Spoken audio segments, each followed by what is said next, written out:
What's happening, guys, and welcome to the live stream ahead of Chelsea versus Tottenham in the Carabao Cup semi-final first leg, which will see the return of Antonio Conte to Stamford Bridge for the first time since he left. Obviously, a few subplots to this. The Lukaku saga, which has been rumbling on for the past few days, seems to be at a close now. Tuchel has dealt with it. So we'll be talking about that very briefly. Thiago Silva's renewed his contract. Obviously, we beat Spurs in the Carabao Cup back in 2015 under Jose Mourinho. We unfortunately got knocked out by them last season on penalties under Frank Lampard. So we're one step away from the final, and it would be no better way of doing it than knocking out one of our arch rivals. And joining me to talk through the game and everything else around it, I'm delighted to be joined by journalist Jamie Wilkinson again. Jamie, welcome back to the channel. Thanks again for coming on. Thank you very much. I know it's boring, but let's just deal with it. Thomas Tuchel was asked in his press conference at lunchtime about it. It's been dealt with. We saw Lukaku back in training yesterday with the players that didn't feature on Sunday. He's apologised to Tuchel. They've dealt with it, and he's apologised to the whole squad. As of yet, no apology to the fans or anything like that. Maybe we could expect some sort of statement in the next day or so, or perhaps there just might not be anything. What are your thoughts on the saga now, as far as you're concerned? I mean, people are saying they back Tuchel 100%. Well, if it's his decision and it's dealt with, then I guess maybe it'd be nice as fans to have an apology. But at the end of the day, if the club say it's dealt with, then we just have to move on.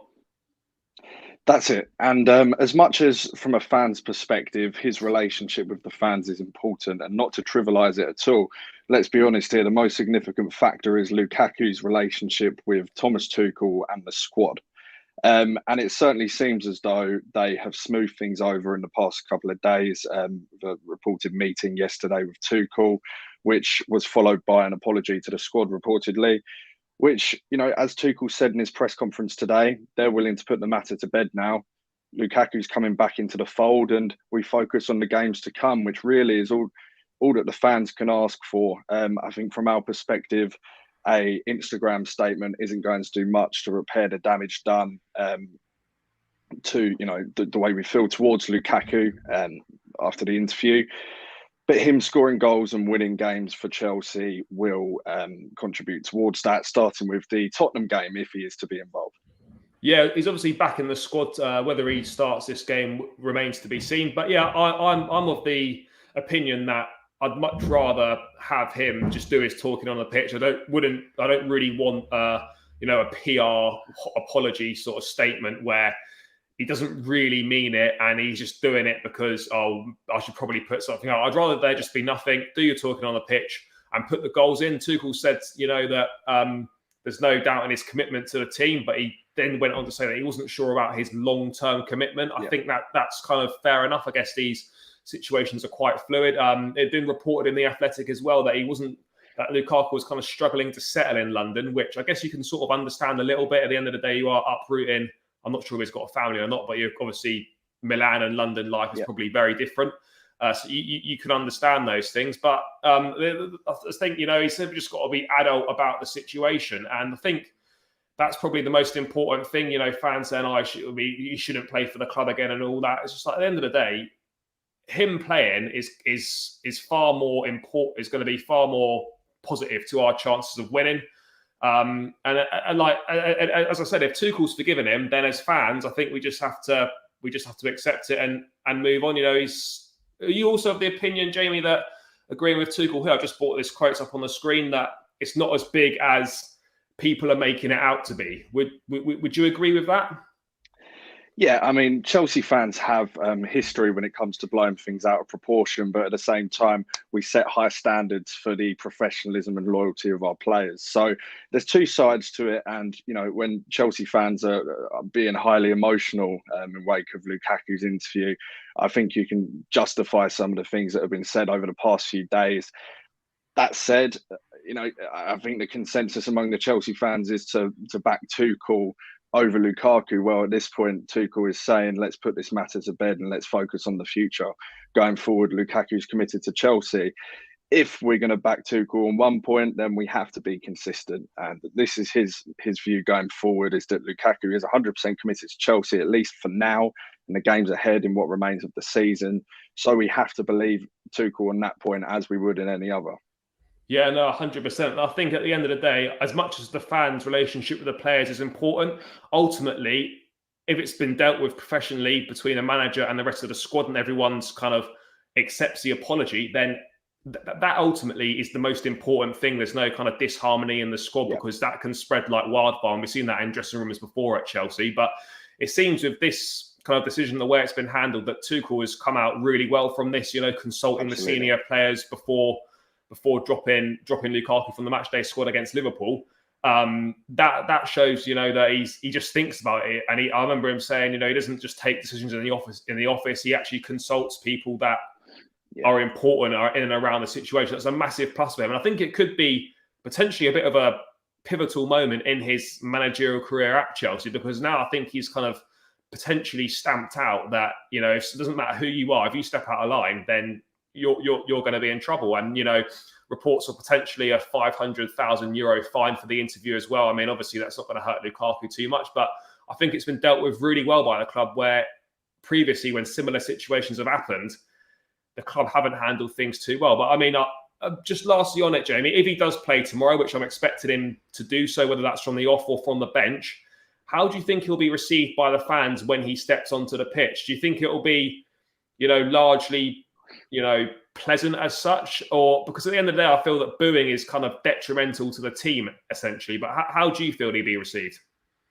Yeah, I mean, it's kind of the same point as we discussed pre the Liverpool game, and I think just to reiterate, that would be when Lukaku's name would be read out in this hypothetical matchday squad. In my opinion, he probably will start the game, having not played at the weekend. I think there probably will be some boos around the bridge, but I don't see him getting booed every time he's in possession throughout the duration of the contest, because that's not how Chelsea fans on their home turf tend to behave themselves, especially during a game against Tottenham, a semi-final of a cup against Antonio Conte, a former manager who left on not so pleasant terms. I think if fans do want to make their feelings known to Lukaku, they will, but I think it will be short-lived in terms of the full 90 minutes. Yeah, no, 100%. And I think if he scores a few goals tomorrow night, particularly as it's against Tottenham, Antonio Conte coming back to the bridge as well, but a nice bit of a subplot there, considering Yes. they were together at Inter Milan. But a couple of goals against Tottenham tomorrow night, or a decent performance, is going to go some way back to appeasing the fans. At the end of the day, yes, there'll be certain fans that hold this against him for the duration of his Chelsea career, but I'm of the opinion that, you know what, we all make mistakes. Yeah, he shouldn't have done it. We get annoyed that, footballers put out these, rehearsed PR content on their socials, thanks to all this sort of stuff.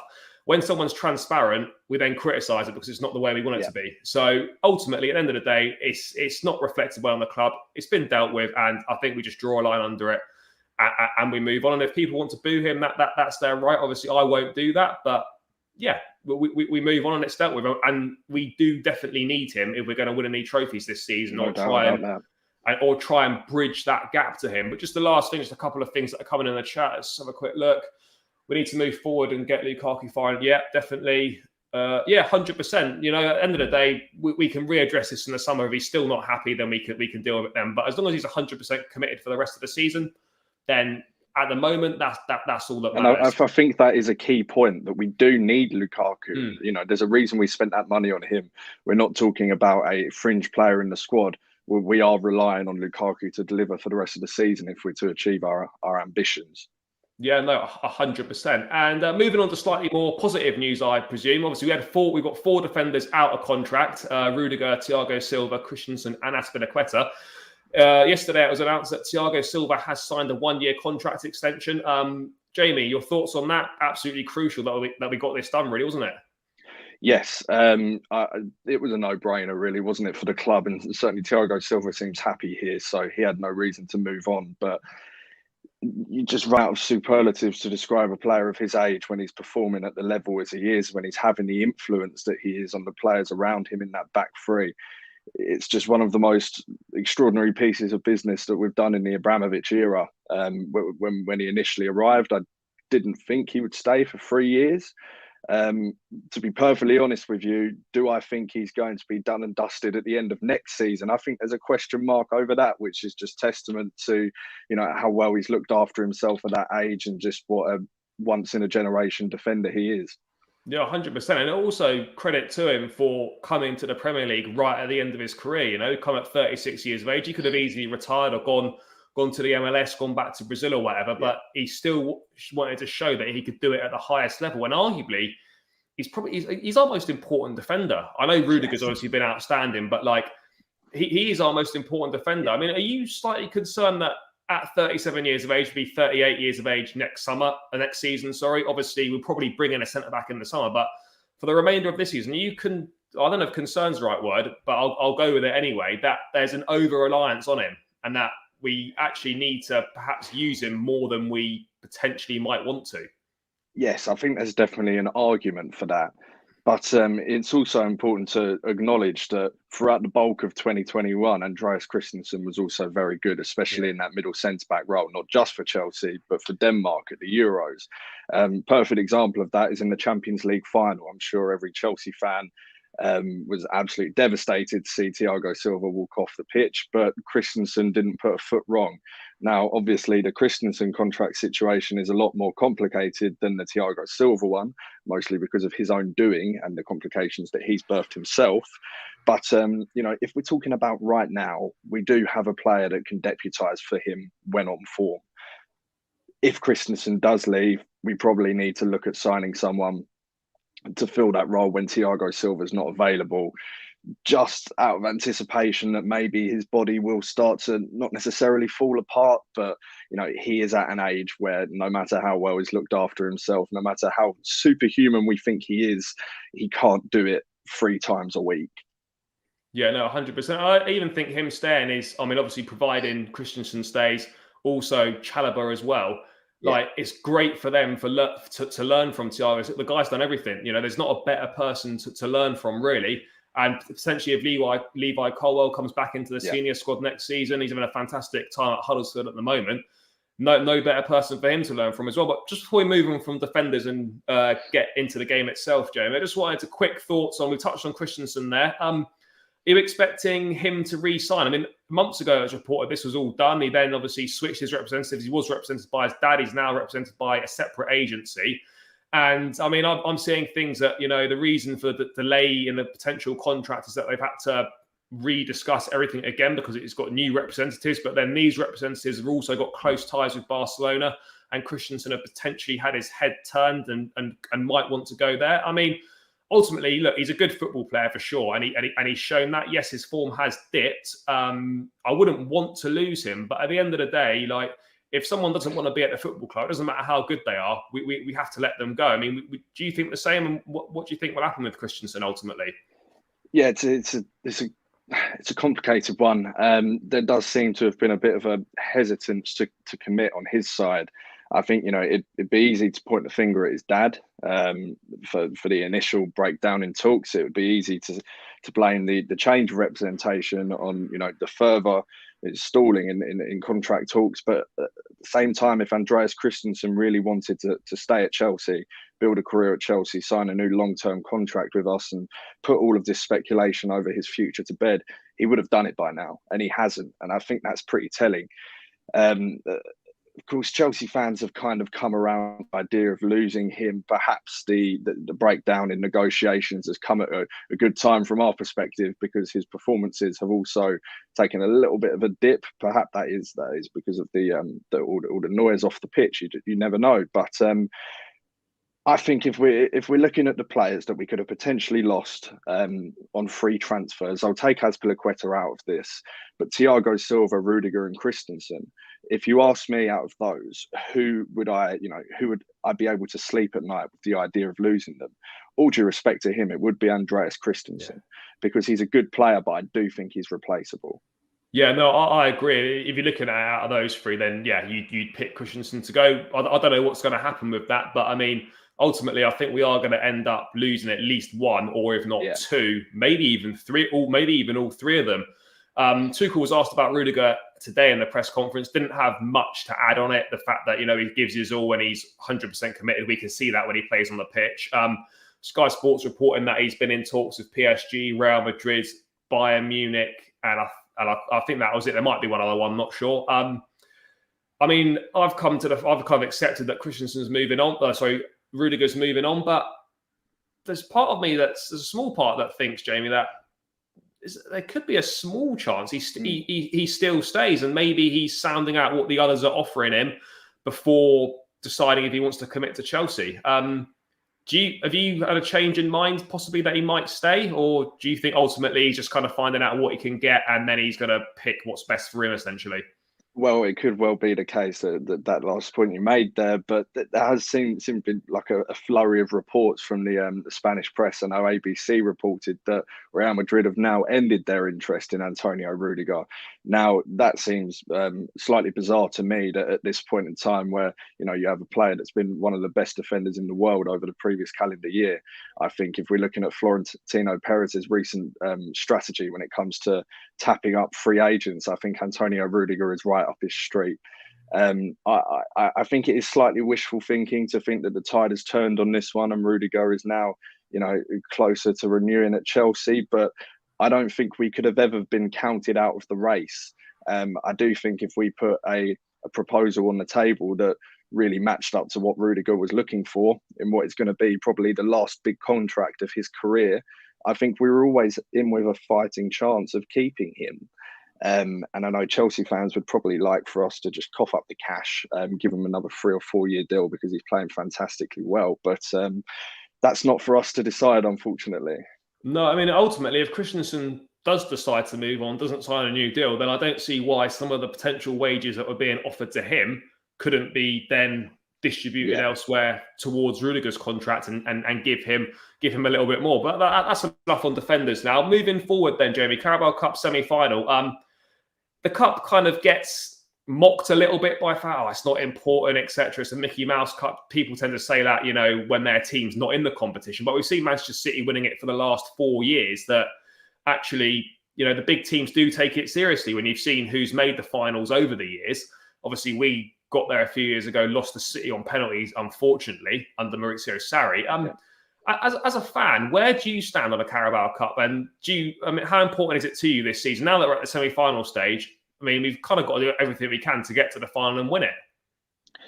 Yes. To be perfectly honest with you, I think it changes year on year, and that's based on your two things: your own performance in the competition and how many distractions you have elsewhere. Now, Chelsea have plentiful distractions, especially with the Club World Cup coming up. We could probably do without having the Carabao Cup to compete in, but we now find ourselves in a situation where we have a two-legged tie against Tottenham to then potentially win a piece of silverware by beating Arsenal or Liverpool. And now we're in this situation. It's absolutely massive because I don't want to lose to Tottenham and I definitely don't want to be beaten by Liverpool or Arsenal in a cup final. So, for me, I think we should be taking this competition very seriously. And there's no guarantee about any trophies we're going to win this season, whether it be the Champions League, obviously the creme de la creme. The Premier League, I think it's out of reach now. The FA Cup, who knows at this point, of course. The Club World Cup is a nice sweetener to the deal. It's a massive one for the club to have won, having never won it before. But, great teams that have gone on to win Premier League titles have picked up the domestic trophies on the way. Man City are another. You touched on their absolute dominance over this competition. I think it would be significant if we were able to get past Tottenham, get past Liverpool or Arsenal, and then lift this trophy. Yeah, I think it would be massive for this squad as well. Because remember when Mourinho first came in all those years ago, 2004, he highlighted that and we won that cup. And that was the start of a period of dominance for that side. And certainly domestically, unfortunately, didn't quite happen on the European stage. But domestically, it set in a period of 2 or 3 years of dominance. And I think it could have similar effects on Thomas Tuchel's side as well. I get the feeling this Chelsea squad is the kind of squad that needs constant success to remain motivated and on track. So we can keep adding trophies along the way, whether it's a Super Cup, whether it's a Carabao Cup, the Club World Cup, then ultimately we need to be looking at doing it. And now that we've come so far, it would be a mistake to not take it seriously when you're so close to the end goal. So I hope, Thomas Tuchel puts out a decent side tomorrow. I'm sure he will, and we do our best to make that final, because again, it's a great day out for the fans also. But another interesting subplot to the game, Antonio Conte returns, having won the Premier League and the FA Cup, I believe, during his reign at Chelsea. Left in slightly acrimonious fashion, the old Diego Costa text debacle, and the fact that he sued the club as well. He's spoken quite warmingly about coming back to Stamford Bridge, etc., for the first time since he's left. Obviously, never easy coming back as manager of Tottenham. But how do you feel he'll be received by the fans when he does come back tomorrow? We've seen Jose Mourinho not get a good reception when he's come back with United and Spurs. You expecting something similar for Conte? Yes, I think if Conte is expecting a warm welcome at Stamford Bridge tomorrow, he needs to put down the brandy, because as you said, it's the court case was one thing. He kind of tried to drag Chelsea's name through the mud the best he could. I think he alienated quite a bit of the dressing room on his way out. Influential figures like Costa and Willian was another, and to then go and become Tottenham manager is another black mark against his name. But I think it's also the fact that his second season at Chelsea was, in hindsight, quite forgettable. I think we played some of the most dismal football that we have in recent years. I know people like to go back to the defeat at the Etihad, when we essentially just sat with 11 men behind the ball, rather, and just watch Man City play it around with not much interest in pressing or getting up the pitch. And that seems to be a theme of Conte's second season in charge. It went from, a great relationship and winning the league, and we looked like we were onto a winner in terms of who we appointed. It went downhill very quickly. And no, I wouldn't expect him to get a particularly good reception at the Bridge tomorrow. I mean, having said all that, since he's come into Tottenham, they have massively transformed since they were under the guidance of Nuno Espirito Santo earlier in the season.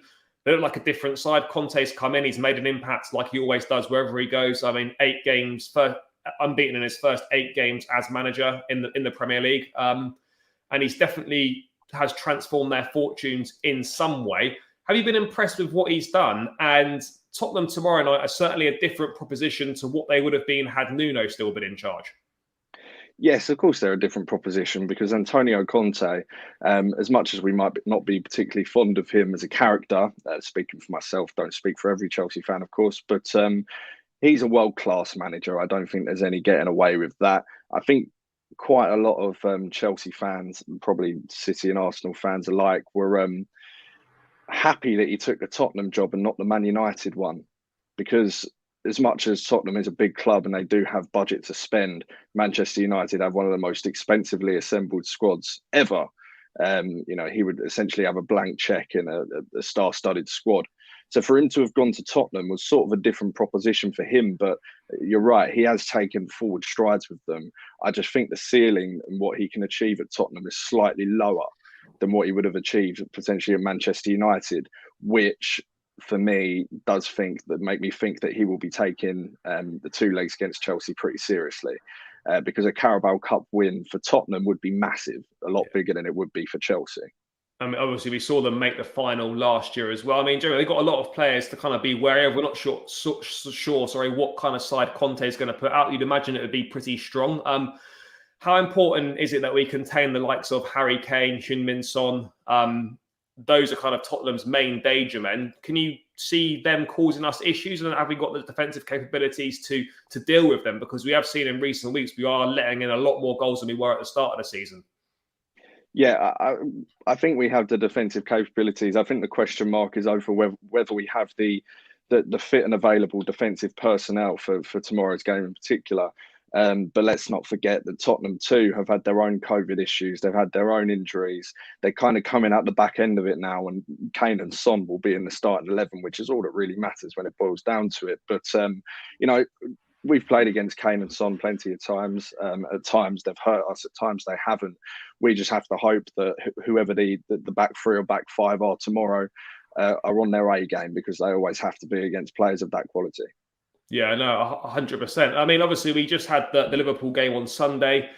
It was obviously a very high-tempo game. Probably would have taken a lot out of the players. I don't know if you've seen that picture at the end where they're all looking pretty knackered on the floor, and then Kante is just standing there like he's had a kickabout with his mates. But how many changes are you expecting? Because bearing in mind, we've got Chesterfield on the weekend on Saturday, where you'd expect kind of hardly any of the first-team players to really be involved, unless it's Timo Werner potentially getting minutes coming back from injury. You'd expect it to largely be an academy side with fringe players like Sal, Barkley, etc. Having said that, that gives us a bit more scope to perhaps play a slightly stronger side than if we had a more difficult cup tie on the weekend. So where do you stand on how rotated this side should be?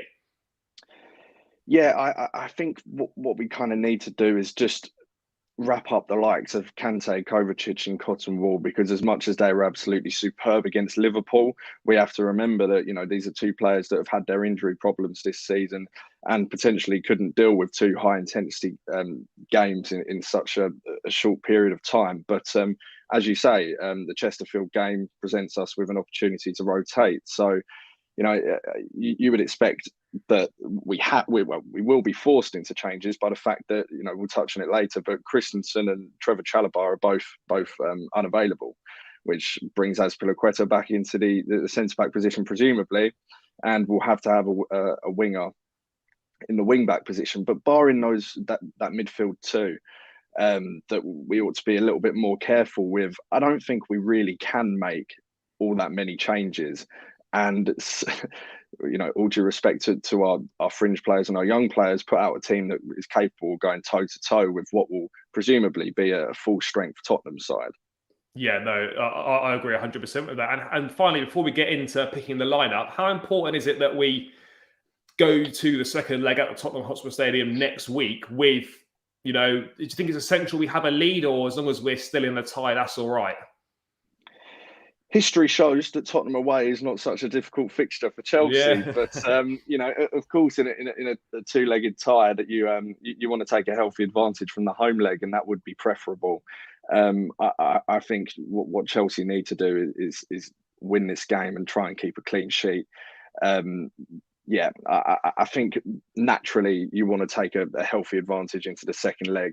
But, you know, I back this Chelsea team. I back Thomas Tuchel to get a result at Tottenham away. Simple as that. Yeah, I mean, I can't remember if they've got rid of extra time in the Carabao Cup or not. I can't remember if it just goes straight to penalties. I know in the previous rounds it's gone straight to penalties, but I remember there seems to be some weird rule that in the semis and the final there's like extra time as well. I can't remember what it is. But yeah, I mean, ultimately, even if it did go down to penalties, we've got Kepa, who seems to have done very well in shootouts for us in recent times. I wouldn't be too concerned. But let's get into that lineup then. I'll just bring it up on the screen now. Obviously, unfortunately, Edouard Mendy has headed off to African Cup of Nations duty with Senegal, so he will be unavailable. But Kepa has played in every round of the Cup. We're obviously going to see him play again. I can imagine that Bettinelli won't feature. We'll probably see him make his debut against Chesterfield. Kepa is arguably, you know, the main reason why we are at this point in the competition. So, you know, even if Mendy was available, I think Kepa would start this game regardless. Yeah, he's been the cup goalkeeper, so he has been. That's kind of just how it is. And I think even if we make the final, he'll still play. I seem to remember a few years ago, I think it was a Mourinho decision where Koulibaly played in every round, and we got to the final, and then he put Cech in. I know ultimately won, but I mean it's pretty gutting to sort of be on the receiving end of that decision. But yeah, Kepa in goal, and as we touched on before the Liverpool game at the weekend, you know, this is not really a big issue, I don't feel. Not as big as it might have been a few months ago. Thomas Tuchel's man managed him really well. Kepa is back into some decent form now, so I don't think this is as big a problem as it potentially could have been. What could be slightly more of an issue, Jamie, is the makeup of the back three. As you touched on, Trevor Chalobah is definitely out, having aggravated a hamstring issue against Liverpool that forced him off. Christensen was named as a doubt, but I don't think it's... Personally, I don't feel it's worth risking him if he's a doubt, considering the games we've got coming up. Obviously, he can rest against Chesterfield. He could come back in for the second leg, and then we've got Man City in the league and Spurs in the league as well towards the end of the month. With all that being said, the makeup of the back three, do we presume that Thiago Silva and Rudiger are going to be two of that back three? And do you feel that Malang Sarr, who has played in every round of the Carabao Cup, will be called upon again? Yeah, personally, I wouldn't I wouldn't play Malang Sarr. That's Thomas Tuchel's decision, of course. But I think the game against Chesterfield qualifies as the kind of game where you play Malang Sarr, not this one. I think if there was a time to force Thiago Silva into playing 2 times in a week, if he's not carrying any sort of injury, which it doesn't appear that he is, I would have him at the heart of that defence, because it's not only a cup semi-final, it's a game against Tottenham, and against Harry Kane, we need a strong back three. So I would have both Thiago Silva and Rudiger in there for sure. Having said that, then not fancying Malang Sarr, are you then saying that obviously Azpilicueta fills in that third slot, and at right wing back we end up going with a Hudson-Odoi or a Pulisic? I think so. I think that's the most defensively sound option. As much as it would seem bizarre to, say a winger at wing back is preferable to playing a centre back at centre back. I think Malang Sarr, again, all due respect to him, he's not at the required level quality to be starting for Chelsea in games like this. So I would move Azpilicueta back into centre back, and then it leaves a straight choice between Hudson-Odoi or Pulisic for the wing back role for me. And I agree. I mean, I'm with you. I'd go that back three, because this is going to be a tough game, and then we've got aware. I'd say got aware, but in the earlier rounds we have Malang Sarr's play. We haven't played the best level of opposition, which is fine. But going right wing back, I mean, I don't particularly like Callum Hudson-Odoi there or Christian Pulisic, but I'd have to say that in recent weeks, when Pulisic and Hudson-Odoi have both been on the pitch, Pulisic has been the one that's put in that right wing back role. Having said that, we think it's going to be one of those two. Would you go with Pulisic for this one? Even though he looked pretty knackered, he's played quite a lot of football recently. Do you still feel that he's got enough in the tank to give at least an hour there? It's a difficult one, isn't it? Because the thing that Chelsea fans like to hold against Christian Pulisic is his the fact that he's injury prone, and perhaps overplaying him through this period would put him at a higher risk of a muscle injury, which he's very prone to. That said, I think Tuchel said it himself. A lot of Chelsea players have been playing right up to the line in recent weeks, whether it be carrying an injury or just through fatigue. So I think at least to start, we put Christian Pulisic in that right wing back role, and Hudson-Odoi we would think about putting him further forward. Yeah, for sure. And obviously moving to the left wing back side, I presume it's going to be Marcos Alonso again. I don't think we'll see any of the academy lads make the squad for this one, considering kind of how big a game it is and the level of opposition it's against. I guess by default, Alonso is just going to continue. I mean, I have to say, I thought he had a better game against Liverpool. Not amazing, but he's definitely, the level of performance did improve. No chance for me of seeing Saul Niguez deployed there. So I guess by default, Marcos Alonso continues. And we urgently need to get someone else in that left wing-back slot, because Alonso can't keep playing every single game. Yes, I absolutely agree. I think he will be playing every single game until we do get somebody in. So yeah, I agree that it's an absolute priority. Now with the transfer window, to get a new left wing back, that has to be top of our list. Moving into the midfield too now, this is obviously where the selection's kind of up for debate as such, quite difficult to pick.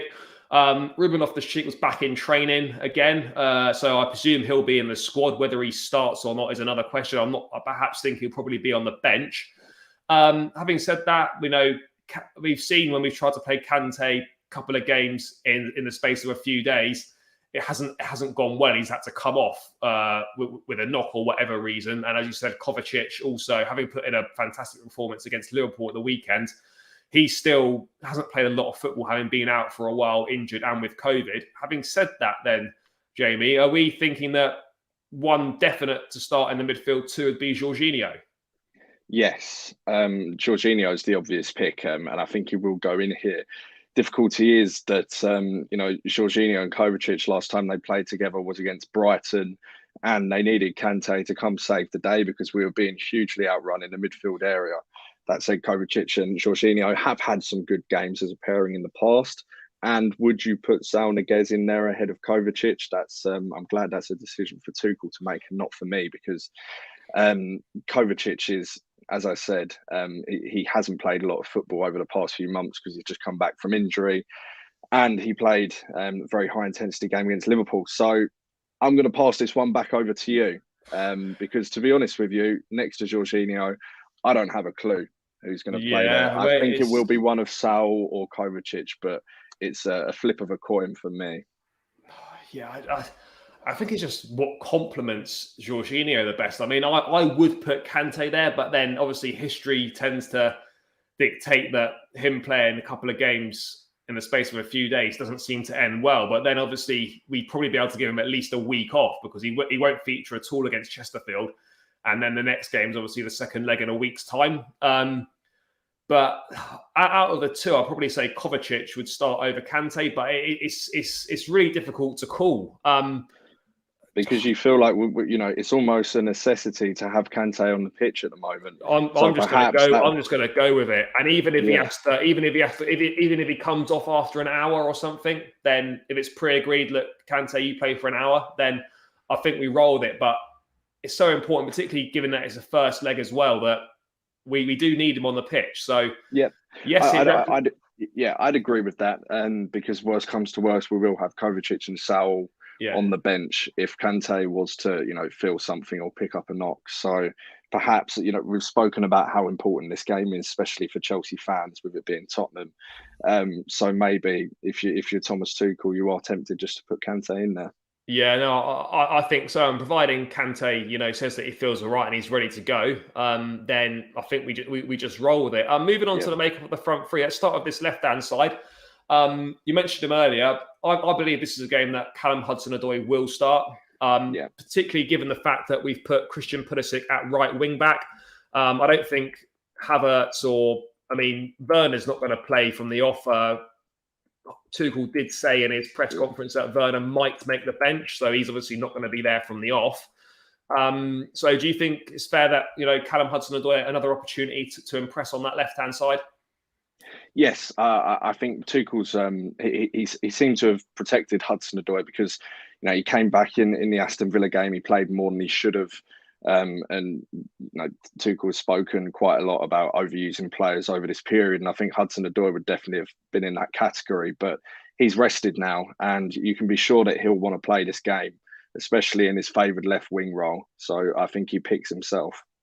Yeah, no, I'd agree with that. And again, it's another opportunity for him to impress and kind of show what he can do because there's undoubted talent there. He just needs to add a bit more finishing and, just needs to sharpen up a little bit in that final third. But he's definitely one of our most exciting forward players, someone that runs at players, takes them on. And he's got a great delivery into the box as well, which we've seen that link up with Lukaku. I mean, in that centre-forward position, we saw Kai Havertz deputise against Liverpool. I didn't think he had a great game. You could tell he'd not played since West Ham, so best part of a month. But are we presuming that Lukaku goes straight back in? I mean, that's what I personally do. I mean, are you of the same opinion? I think so. I don't think there's any question marks over Lukaku's fitness. And if we are really, if this is going to be water under the bridge now, then Lukaku leads the line. I think that goes for this game and it goes for any other game as important as this one. So yeah, Lukaku through the middle, and with a point to prove. Which 100%. I mean, it could be a bit of a scary proposition at Lukaku with a point to prove. He's definitely got that physicality to rough up those centre backs of Tottenham. I think they'll obviously play over the three, so probably be Davinson Sanchez, Eric Dyer, and maybe Ben Davies might slot into that three. I'm not sure, but Lukaku's definitely got the physicality to rough them up a little bit. And as we've touched on before, he gives us that physical presence at the top end of the pitch. So good from set plays as well as a threat. Good with his feet, can run channels, gets in behind, etc. So it's really good to have him up there because we can put balls into the box and he will do something with them. Whereas with the other options, yes, Havertz is good in the air, but everyone else is not so good in the air. So it's good that we've got that option there. And Lukaku with a point to prove is going to be a bit of a prospect to watch, and he really needs to hit the ground running if he's put in the lineup to begin winning the fans back. And Jamie, lastly, to round out our starting 11, then the right hand side, we've got Mason Mount or Hakim Ziyech essentially. Mount has played a lot of football. I didn't think it was one of his better games against Liverpool, in all honesty. Are you expecting him to retain his place, or do you feel that the League Cup could represent a chance for Hakim Ziyech to get back into the lineup, given we haven't really seen him for a few weeks? Yeah, And I think he's had opportunities and maybe not taken them, but he does need to get his game time at some point. And we have a lot of options in these forward areas. He's one of them. We don't have that across the pitch. So I'm sure if Tuchel had the choice, he would be making more changes than necessary to give players a rest. But he doesn't have those selection options in a certain area of the field. But this is one where he does. So I think that there's a strong case to give Mount a rest. He's certainly earned it. Yeah, I'm just part of me thinks that because it's a London derby, he's a Cobham lad, except that he might well play, and then he obviously won't feature. He won't feature at all against Chesterfield, and we'll obviously see the likes of Hakim Ziyech get a lot more minutes in that game potentially. But I mean, I could see Ziyech easily starting this game, but it's comparable to the Kante situation. I'm sure that it probably wouldn't be the best idea to start Kante from a fitness or injury perspective, but it's a big game. There's no getting away that it's a big game, and he's a big player, and he's important to the way that we play. And I think Mount, he's certainly in that bracket as well. So Mount is not the kind of player that has ever shown real signs of fatigue. Of course, he's fallen off in terms of performance level, but he's a bundle of energy. Work rate is one of his main qualities. So again, it's as I said with Hudson-Odoi, I'm sure if you ask Mason Mount if he'd like to start in this game, he probably would say yes. And as you said with Kante, there's always the possibility of putting him in with the view to taking him off at the 60-minute mark or even sooner if need be. So yeah, I think Mount in this position would probably make the most sense. Yeah, no, I agree. I think probably we'll see the likes of Kai Havertz, Hakim Ziyech, and potentially Timo Werner on the bench as well. I mean, having looked at that side they've put together, it looks pretty decent. There's not actually as much rotation as perhaps we might have thought, but again, we haven't got a lot of options at the moment given the injury situation, particularly defensively. The only change we could potentially see is Malang Sarr in that back three and Aspinaqueta at wing back. That would be one that potentially could happen. Otherwise, there's not a lot else that could be too different, and we're also going to have good options from the bench. I think there's 5 subs in the Carabao Cup, if I'm not mistaken. I think there is. So again, that gives us a good opportunity to rest more players than normal as well. So I guess we can probably start with a slightly stronger lineup, given the fact we can make 2 extra changes, and so that extra strength from the bench is going to be important, where we can bring on the likes of Loftus-Cheek, maybe Sal Niguez or a Timo Werner, a Havertz or a Ziyech. We can bring all 5 of them on. So. And I think it would be a completely different proposition if we had a big Premier League game at the weekend, but it's not the case. So there is, as you say, with the extra substitutions, especially, there is definitely an argument for starting a strong team and just adapting as necessary. If we can play with something closest to our strongest starting 11 for 60 minutes or so, and then make the changes, I'm sure Tuchel would probably think that's preferable to starting with a heavily rotated team, and then having to bring on his better players to try and, if we go 1-0 down, to try and get the game back in our favour. Go out there with a strong team, assert our authority, hopefully get a 1 or 2-0 lead, and then you can think about resting players for games to come. Yeah, no, I 100% agree with you. Like, I think that's the biggest point, is the fact that we, obviously, no disrespect to their Chesterfield game in the Cup, they're a non-league side. We can obviously afford to rest a lot of players, so it gives us the luxury of actually playing a stronger lineup, which we need to probably take the most advantage of. Having said that, Jamie, to round out then, first leg tomorrow, it's kind of important that we take some sort of advantage to the return leg, even though we've got a great record at Tottenham away. What are you thinking score-wise for the first leg tomorrow?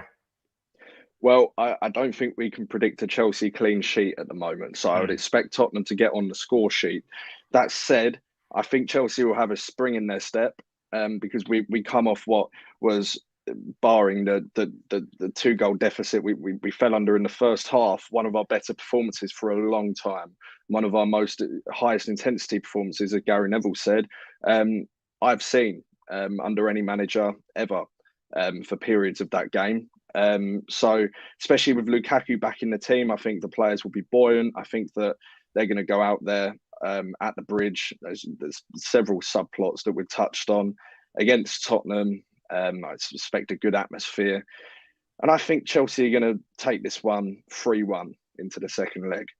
Yeah, that's a big call. I agree with you on the fact that I don't think we'll keep a clean sheet just because we have looked a bit more open recently and we are letting in a few more goals than at the start of the season. But I think with Lukaku back in the side and a point to prove, a London derby, and we saw the performance at the weekend, that this is a squad that is 100% behind the manager. Absolutely. We've seen previous years with similar situations where players are just down tools and ultimately force the manager out. This situation doesn't seem anything like that. So the squad is right behind him. And I think we can put in a similar level of performance. As long as we just cut those mistakes out, then, I mean, I think we will win tomorrow night. I'm going to go with a 2-1 win. But yeah, I think we'll take something to the second leg and hopefully we can make that final. But yeah, guys, that's just myself and Jamie's thoughts on the Tottenham game, the Lukaku situations and defensive contracts, etc., and our lineup. Guys, before we finish, make sure you do follow Jamie on Twitter. Some great thoughts and opinions on there. I've linked it across the banner and it's in the description of the video below, so do give him a follow. And as always, please do smash a like on this video. Make sure you subscribe to the channel. If you've been watching this live and you're not subscribed, just click the button. It's free, takes you seconds. It really helps me out and it helps support the channel. So please do that. And as always, up the Chelsea. Jamie, thanks so much for your time. Really appreciate it. And my pleasure. We'll catch you in the match reaction on Thursday at some point. Cheers, guys.